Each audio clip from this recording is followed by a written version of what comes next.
En Vía Confort, la vuelta a clases con todo. 1000 ofertas para elegir para volver a clases siendo un campeón. Por ejemplo, este celular increíble con doble cámara y doble chip que lo podés llevar por solo 12 cuotas de $11.50. Es un smartphone dual SIM con cámara de 8 megapíxeles que viene además con protector y film.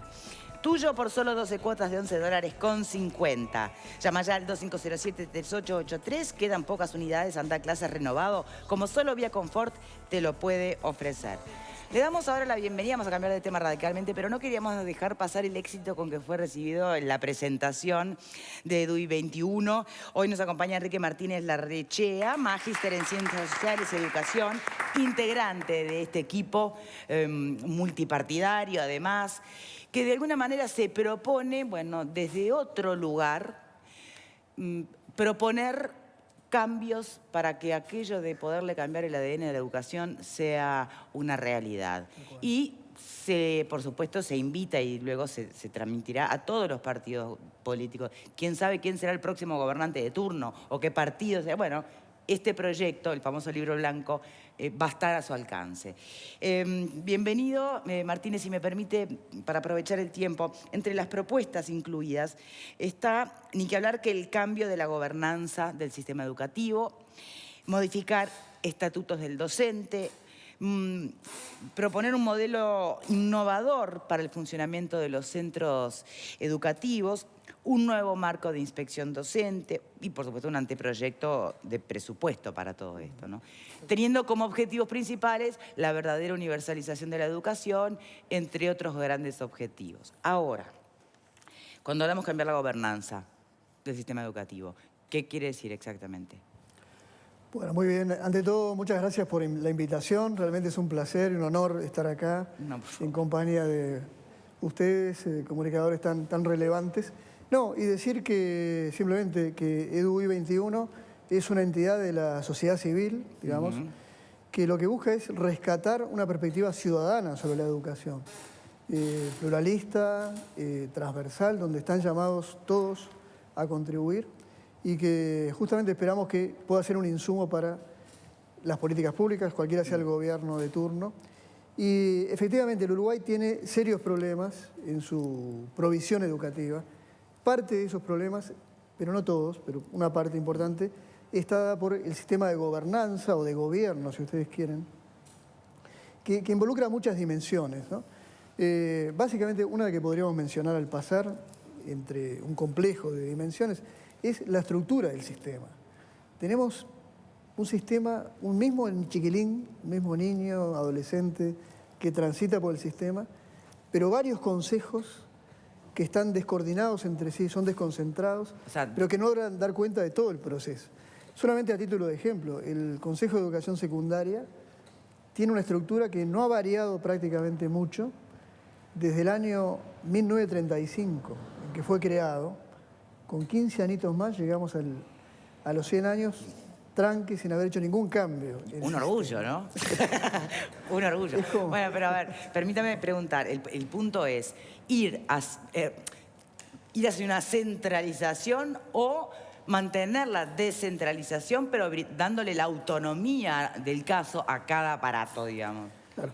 En realidad, creo que muchos de nosotros tenemos algunas ideas al respecto, pero lo cierto es que el proceso que se ha dado EDUI 21, o que nos estamos dando, es el de trabajar en base a una serie de comisiones o grupos de trabajo del comité académico, que a lo largo de los próximos meses va a desarrollar una serie de informes o de documentos de base sobre gestión del sistema educativo, sobre marco curricular, sobre formación inicial y desarrollo profesional docente, sobre gobierno del sistema.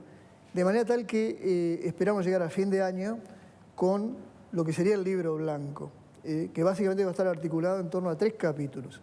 Un nuevo modelo de centro de educación básica, un nuevo modelo de educación de jóvenes, es decir, entre los 15 y los 18 años, y un nuevo modelo de formación y desarrollo profesional docente.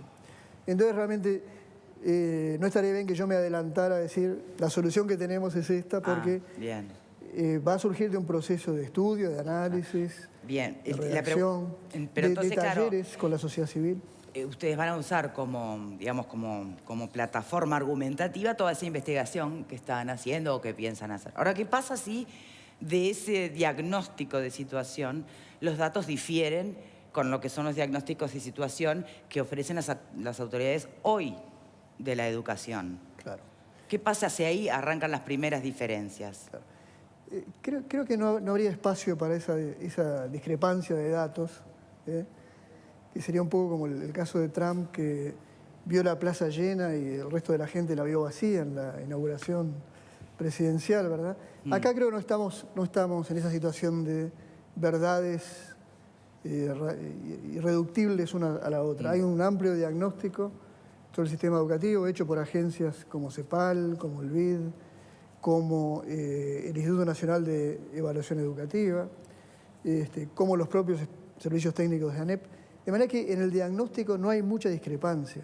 Todos sabemos que de 10 niños que ingresan a la educación primaria van a terminar los 12 años de formación solo 4.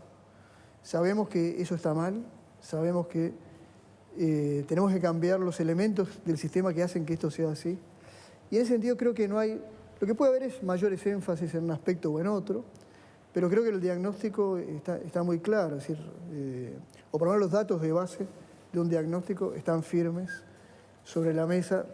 A veces lo que hay son diferentes interpretaciones de esos datos, pero yo diría que en EDUI 21 una cosa que caracteriza a esta entidad es que gentes provenientes del Partido Nacional, el Partido Colorado, el Frente Amplio, el Partido Independiente, de sectores sindicales, educadores, empresarios, todos, digamos, estamos de acuerdo en que el tema no pasa por partidismos, no pasa por visiones estrechas, pasa por asumir un desafío en que le va la vida a la sociedad uruguaya, porque si no creamos una sociedad de aprendizajes para las próximas décadas, nos las vamos a ver en figurillas, ¿no? Bueno, pero en eso también hay consenso. Y sin embargo, la cosa no se ha movido demasiado.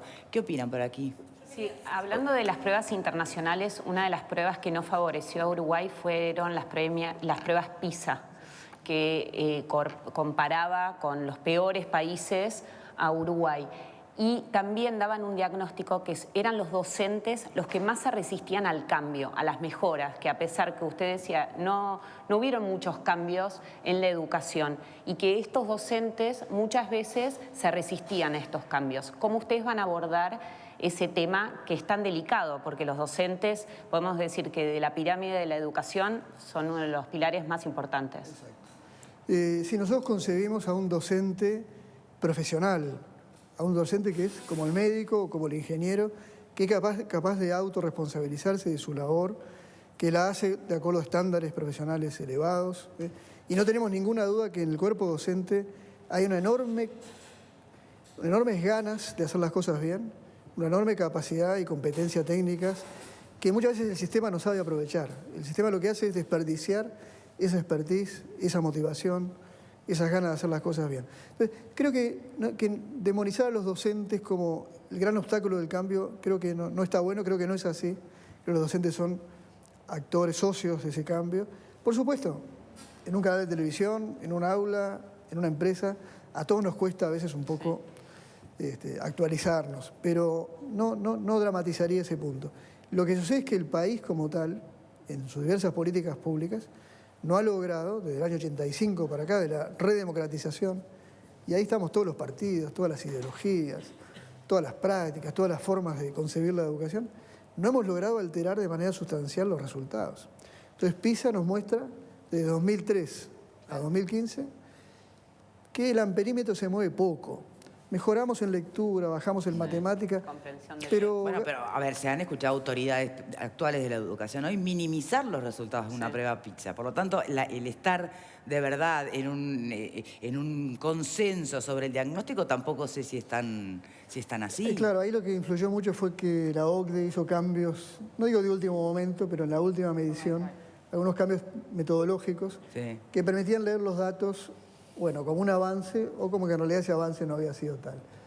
Las autoridades de la educación probablemente hicieron una primera lectura apresurada, dijeron, nos fue muy bien. En realidad no nos había ido tan bien, tampoco había sido el desastre, simplemente nos habíamos mantenido... Sí, no, en pero ni ese- siquiera me remito a esa polémica original de si no fue bárbaro más o menos, sino a la lectura de lo que implica una prueba PISA, un resultado. Es una fotografía y no responde o no está allí contemplado la trayectoria vital en la experiencia educativa del alumno, y eso entonces tampoco es tan significativo o tan decisivo un resultado de una prueba PISA. Voy a eso, a ese tipo de análisis, ¿no? Claro, claro. ¿Más preguntas? Sí, yo quería consultarle un poco porque veíamos por allí algunas cifras.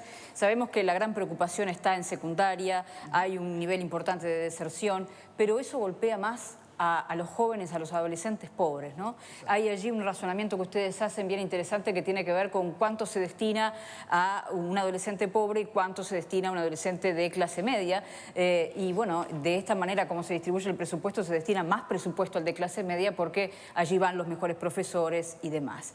¿Cómo se cambia esa ecuación? Y si en ese contexto, por ejemplo, algunas experiencias positivas como los liceos de tiempo extendido podrían tener cabida. Totalmente. Lo que sucede es que nuestro sistema, en la medida en que obligamos sobre todo en educación media, ¿no?, a elegir cada año horas a los docentes, y naturalmente quienes tienen prioridad para elegir son los que tienen más antigüedad y ya ganan un mejor salario. Con lo cual le estamos asignando a los sectores medios de la costa, a las escuelas más ricas, vamos a decir así, a los mejores profesores, y estamos dejando desprovistas a las escuelas de contextos más complicados. ¿Pero cómo cambiaría la asignación de horas? Entonces, lo que apostamos en EDUI 21, por lo menos esa es la hoja de ruta, Sí. es a generar, digamos, un sistema en el cual los profesores sean parte de una comunidad educativa, estén en un centro educativo prioritariamente, el grueso de sus horas, no sean un profesor taxi que tiene que volar de un lado a otro de la ciudad o de un turno a otro del mismo instituto. Claro que eso sino también está muy vinculado a la capacidad de ingresos que tenga el docente para poder echar raíces en un lugar y no andar haciéndole frente al multiempleo. Absolutamente. ¿Cómo hacemos que al docente le interese ir al lugar donde sabe que va a tener más trabajo? Porque no solamente va a tener un trabajo pedagógico, sino que muchas veces tiene que realizar un trabajo de contención de todo un contexto que viene complicado. Es verdad, bueno, por supuesto los estímulos económicos, los incentivos materiales son importantes, una buena carrera docente, un buen sistema. ¿Pero se de les pagaría estímulos. más a esos docentes? Yo creo que ese tipo de trabajo requiere una atención económica mayor, pero además habría aspectos positivos de ese trabajo. Trabajo en equipos, trabajo motivador al enfrentar desafíos muy grandes. Yo estaba leyendo ayer nomás el caso de una escuela que yo desconocía, lo confieso, en Cataluña. Una escuela pública de acogida, que tenía chicos que venían magrebíes y de Europa oriental. Era una mezcolanza étnica. Esa escuela, digamos, tenía todos los números para dar mal. Esa escuela es una de las mejores de Cataluña y de España. ¿Cómo se logra eso? Es el milagro de la educación, de poder trabajar en un equipo con estrategias motivadoras, con una visión del resultado final. Sobre todo en una época en que los adolescentes están buscando otros referentes, ¿no? Ya los padres no les sirven, buscan a un youtuber, a una comunicadora, no sé, ¿quién es mi referente en el mundo? En ese momento el liceo se enfrenta justamente a recrear el vínculo pedagógico con el adolescente. Eso lo pueden hacer solo equipos muy motivados, con ganas, que se sientan respaldados. Y hoy, digamos, por un mecanismo perverso del que nadie tiene la culpa personalizadamente, sino que como sociedad hemos llegado a ese punto, nos las hemos ingeniado para que el liceo no sea ese lugar de acogida, ese lugar de seguridad, ese lugar motivador, de creatividad, de encuentro. Ese lugar aburrido donde nos dan 10 o 12 materias. Es impresionante como en algunas escuelas se enseña tecnología sin una computadora, por ejemplo. Son cambios, como usted decía, que se nota que hace más de 100 años que no lo cambiaron, porque dar una prueba de computación sin una computadora y hablar es casi ridículo. Es complicado. Ligia. Sí, yo estuve mirando algunas entrevistas que se le había hecho inclusive a Renato Perti cuando el año pasado, creo en noviembre, octubre del año pasado, que hablaba, bueno, de de los objetivos que tenía que tener la nueva educación. Y me parece que también hay que llegar a un acuerdo con respecto a los objetivos que persigue la educación. Nosotros queremos educar, el papel de la educación, personalmente, me parece que tiene que ser ese lugar donde está el acervo lingüístico, donde se transmite la cultura, el desarrollo de una nación. Y no, que es lo que me parece a lo que está apuntando los planteos de EDUI 21 y con el libro blanco, que es educar para el mercado laboral. Y mi pregunta es la siguiente: si sabemos que el mercado laboral es tan fluctuante y la economía tampoco se puede planificar, porque desde hace años estamos viendo que es muy difícil planificar la economía y los resultados y tener una certeza sobre lo que va a pasar económicamente, ¿cómo podemos, qué es lo que se plantea, ¿no?, desde el libro blanco que ustedes están comentando? Es adecuar la educación a ese mercado laboral o a esa economía fluctuante. Nosotros vamos a tener que estar cambiando nuestros programas cada 2 años para ir acompasando la economía. ¿Cómo se puede planificar una educación para una economía no planificada? Y realmente y si eso significa dejar de lado claro, la vamos otra a educación. solamente educar para competencias evolutivas. Creo que la pregunta está muy clara. Está muy clara. ¿Y tiene respuesta? No es así, diría yo. No es así que EDUI esté apostando a la vinculación o la alineación del estudiante con el mercado laboral. Eso podrá ser una consecuencia de una educación bien planteada. Pero no es que, pues lo he escuchado en otra oportunidad, que EDUI estaría preocupada por el ajuste perfecto entre educación y mercado de empleo. No es así.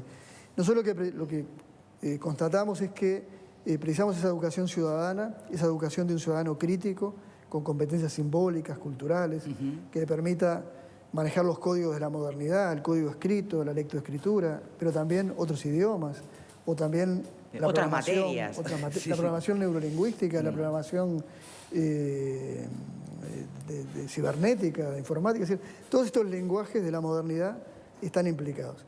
El objetivo es una persona integral, socioemocionalmente madura, que tenga una experiencia colectiva fuerte, que participe de un dinamismo cultural que le da el centro educativo. Y esas competencias, estamos seguros que van a ser muy responsables de un proceso de innovación social, económica, tecnológica en el futuro. De manera que no se trata de formar gente para una fotografía que está dada ya, sino de formar gente con bagajes y herramientas que le permitan subirse al tren en marcha, que le permitan ver toda la película, adelantarse y participar de una sociedad de la creatividad, de una sociedad de la innovación, ¿verdad? Bien, tenemos que hacer una pausa, enseguida volvemos. ¿Cómo no?